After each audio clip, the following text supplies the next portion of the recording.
Colpo a sorpresa di Luca Zaia che fa una capriola da 300 milioni di euro e ribalta la situazione. La Pedemontana finalmente si sblocca, i cantieri possono ripartire e i sindaci dei 36 comuni serviti da questa striscia d'asfalto di 95 km possono esultare.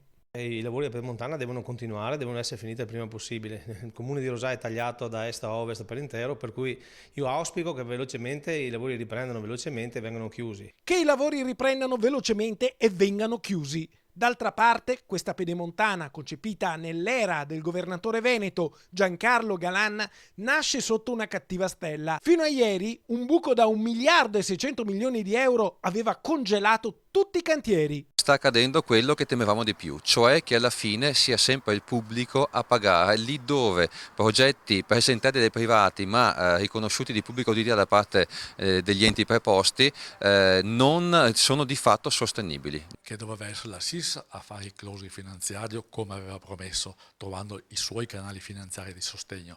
Purtroppo si è visto che non c'è riuscita e quindi o Cassa Depositi e Prestiti o Regione.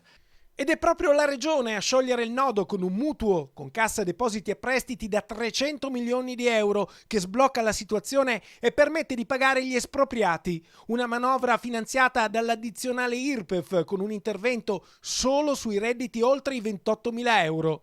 Il Veneto così tira fuori il coniglio dal cilindro e risolve una situazione che sembrava inestricabile. Secondo me un amministratore come Zaia non ha potuto fare diversamente, è importante che la cosa venga svolta, si chiuda al più presto.